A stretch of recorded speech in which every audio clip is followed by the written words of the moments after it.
அன்பிற்குரிய சகோதர சகோதரிகளை, ஒரு 2 நாட்களுக்கு முன்னாடி சுப்ரீம் கோர்ட்டில் இருந்து ஒரு நல்லதொரு தீர்ப்பு, பெரும்பாலும் நீதிமன்றத்தில் நம்ம நம்பிக்கை இழந்துட்டோம், இருந்தாலும் 1-2 அப்பப்போ நம்பிக்கை அளிக்கக்கூடிய தீர்ப்புகளும் வருகிறது.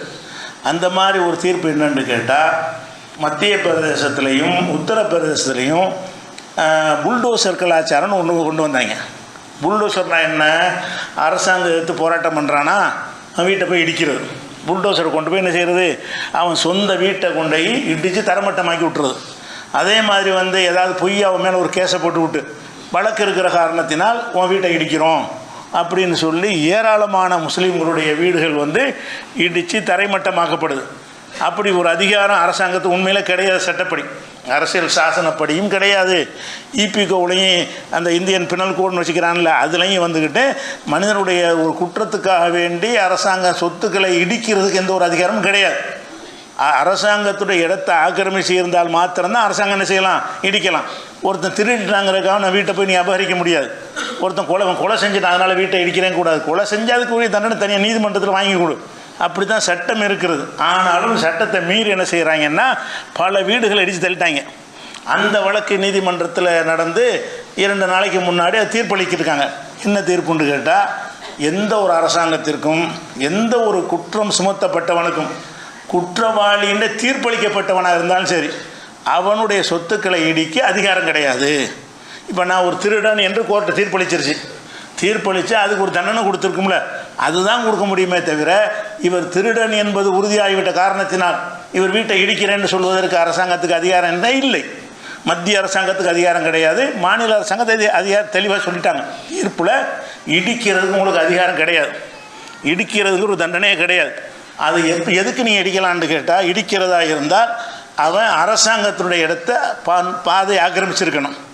அரசாங்கத்துக்கு சொந்தமானது அனுமதி இல்லாமல் நினைஞ்சிருக்கணும். அவன் வீடை கட்டியிருக்கணும், பர்மிஷன் வாங்காமல். அரசுக்கு சொந்தமான இடத்துல இருந்து அரசாங்கத்துக்கு இடிக்க அனுமதி இருக்குது. ஆனால் அதுக்கும் ஒரு 10 கண்டிஷனை போட்டிருக்கு நீதிமன்றம். வேறு குற்றம் செஞ்சாங்கிறதுக்கு இடிக்கவே கூடாது. ஒருத்தன் குற்ற போராட்டம் செய்கிறான், ஆர்ப்பாட்டம் செய்கிறான், அரசாங்கத்தில் மேடையில் பேசுகிறான், என்னவோ செஞ்சுட்டு போகிறான். என்ன செஞ்சாலும் அதுக்குரிய செக்ஷனை நீ கோர்ட்டில் தான் போடணுமே தவிர, அவனுடைய வீட்டை இடிக்கிறதுக்கு அனுமதி கிடையாது, அதிகாரம் இல்லைன்னு சொல்லிடுச்சு கோர்ட்டு, சுப்ரீம் கோர்ட்டில்.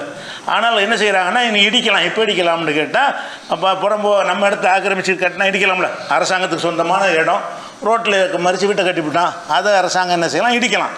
ஆனால் அப்படி இடிக்கிறதுக்கு அதுக்கு ஒரு சில கண்டிஷன், 10 கண்டிஷன், 10 விதிகளை போட்டிருக்கிறாங்க. இந்த 10 விதிகளை கடைப்பிடித்துத்தான் அரசுக்கு சொந்தமான இடமாக இருந்தால் அதை கூட இடிக்கலாம். 10 விதி என்னன்னு கேட்டால், முதல்ல என் வீட்டை இடிக்க வர்றான்னு சொன்னால் எனக்கு நோட்டீஸ் தரணும். 15 நாளைக்கு முன்னாடி. இன்றைக்கி தந்துட்டு நாளைக்கு இடிக்கக்கூடாது. இன்றைக்கி எனக்கு நோட்டீஸ் தர வேண்டும். 15 நாளைக்கு பிறகு இடிப்பதற்கு இன்றைக்கி நோட்டீஸ் தரணும். அடுத்த மாதம் 15ஆம் தேதி இடிக்க போகிறோம் அப்படின்னு சொல்வதாக இருந்தால் 1ஆம் தேதிக்கு என்ன செய்யணும்? எனக்கு நோட்டீஸு தரணும். அந்த நோட்டீஸு எப்படி தரணும்னு கேட்டால், 15 நாள் அவகாசம் கொடுக்கணுமா? 1. 2வது, ரிஜிஸ்டர் தபாலில் எனக்கு வரணும். அந்த நோட்டீஸ் எப்படி வரணும்? பதிவு தபால் மூலமாக எனக்கு வரணும். என் வீட்டில் கொண்டாந்து ஒட்டவும் செய்யணும். 2 வகையில் எனக்கு தெரிவிக்கணும். என் வீட்டை இடிக்கணும்னு சொன்னால், உங்கள் இடம் இல்லை, இது அரசாங்க இடம், நீங்கள் சட்டப்பூர்வமாக நீங்கள் வச்சுக்கிறல, காரணத்தெல்லாம் விலக்கி, அதனால் ஏன் நாங்கள் இடிக்கக்கூடாது அப்படின்னு ஒரு 15 நாளைக்கு முன்னாடி நோட்டீஸ் கொடுக்கணும்.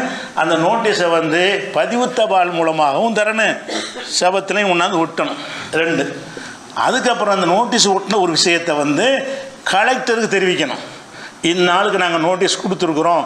அது மாதிரி அங்கே மாஜிஸ்ட்ரேட் இருப்பார்ல, கோர்ட்டில் நீதிபதி, அந்த பகுதியை சேர்ந்த ஜில்லா நீதிபதி இருப்பார்ல, அவருக்கும் தெரிவிக்கணும். இந்த நபர் அரசாங்கத்தில் இடத்தை ஆக்கிரமிச்சிருக்கிறாரு, அவருக்கு இத்தனாம் தேதி எழுத்து மூலமாக நோட்டீஸ் கொடுத்துருக்குறோன்னு இந்த காப்பியை எங்கே அனுப்பணும்? கலெக்டருக்கும் கொடுக்கணும்.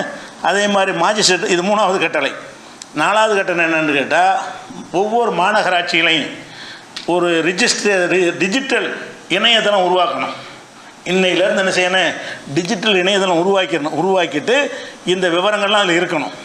அதாவது நோட்டீஸ் அனுப்பணும் பத்தாது, இந்த நபருக்கு இத்தனாம் தேதி இன்னென்ன விவரங்களை சொல்லி நாங்கள் நோட்டீஸ் அனுப்பியிருக்கிறோம், இதை மாஜிஸ்ட்ரேட்டுக்கு அனுப்பிவிட்டோம், கலெக்டருக்கு அனுப்பிவிட்டோங்கிற இந்த முழு விவரமும் எங்கே இருக்குன்னு டிஜிட்டல் இணையதளத்தை உண்டாக்கி அனைத்தையும் இடம்பெற செய்யணும். இது 4வது கட்டளை. 5வது கட்டளை என்ன, நோட்டீஸை கொடுத்துவிட்டு இடிச்சிடக்கூடாது. நோட்டீஸை கொடுத்துவிட்டு இது குறித்து நீங்கள் விளக்கம் சொல்ல வாங்கன்னு என்னை கூப்பிடணும், என்னுடைய விளக்கத்தை கேட்கணும். என்னுடைய விளக்கத்தை அந்த விசாரிக்க நோட்டீஸை கொடுத்துட்டு சும்மா இருந்துடக்கூடாது. உங்கள் வீட்டை நாங்கள் இடிக்க போகிறோன்னு சொல்லி எனக்கு நோட்டீஸை கொடுத்தாங்கன்னா என்னை கூப்பிட்டு என்ன செய்யணும், விசாரிக்கணும். என்னை விசாரிக்கிறத பதிவு செய்யணும். என்னை நான் பதில் சொல்லுவேன்ல, இது ஆக்கிரமிப்பு இல்லைங்க, இந்த இருக்க ஏன் இதை பத்திரம் வச்சுக்கிறாங்க அப்படின்னு நான் சொல்கிறேன்ல, அதெல்லாம் ரெக்கார்ட் ஆகிரும். அப்போ என்னை கூப்பிட்டு விசாரிக்கிறது என்ன செய்யணும், பதிவு செய்ய வேண்டும்னு அடுத்து 5வது கட்டளையாக போட்டிருக்கிறாங்க. அதே மாதிரி நான் கோர்ட்டில் போய் இதுக்கு நான் அப்பீல் பண்ண போகிறேன் அப்படின்னு அவர் சொல்வாரையானால் அதுக்கு ஒரு அவகாசம் கொடுக்கணும். 15 நாள் இடிச்சிட முடியாது. 15 நாள் நெருங்கும்போது இல்லைங்க நான் கோர்ட்டில் முறையிட்டுக்கிறேன், எனக்கு வாய்ப்பு தாங்கன்னு சொன்னால் கோர்ட்டில் முறையிடுற ஒரு டைம் கொடுக்கணும். ஒரு 5 நாளில் முறையிட்டுக்க. 5 நாளில் கோர்ட்டில் முறையிட்டுட்டோம்னா தீர்ப்பு வரைக்கும் கை வைக்கக்கூடாது. அப்போ நீதிமன்றத்தை அணுகுவதற்கு அவகாசம் கொடுக்கணும்னு சொல்லி ஒரு 6வது இது. அதே மாதிரி அப்படி இடிக்கிறது இருக்குல்ல, இடிக்கிறது அரசாங்கம் இடிக்கக்கூடாது. இடிக்கிற நேரம் வந்துருச்சுன்னு சொன்னால் உங்கள் டைம் முடிந்து விட்டது, நீங்களே இடித்து விடுங்கள், நம்மள்தான் இடிக்க சொல்லணும். உங்கள் இடத்துல நீங்கள் அரைவாசி ஆக்கிரமிச்சிருக்கிறீங்க, காவாசி ஆக்கிரமிச்சிருக்கிறீங்கன்னு சொன்னால் நீங்களே முறைப்படி நீங்கள் இடித்து விடுங்கள்னு எனக்கு சொல்லணுமே தவிர அவன் இடிக்க வரக்கூடாது. ஏன்னா நம்ம ஒரு படியை கூட சேர்த்து எடுத்திருப்போம். படி எடுத்ததுக்கான பில்டிங் அடிச்சுட்டு போயிடக்கூடாதுல்ல. எவ்வளோ நான் எடுத்திருக்கேன்னு சொல்லு, அதை மட்டும் நான் இடிச்சிக்கிறேன்டா. நம்ம கட்டடத்துக்கு சேதம் இல்லாத வகையில் நம்ம ஒரு பக்குவமாக என்ன செய்வோம், நம்ம இடிச்சிக்கிறோம்.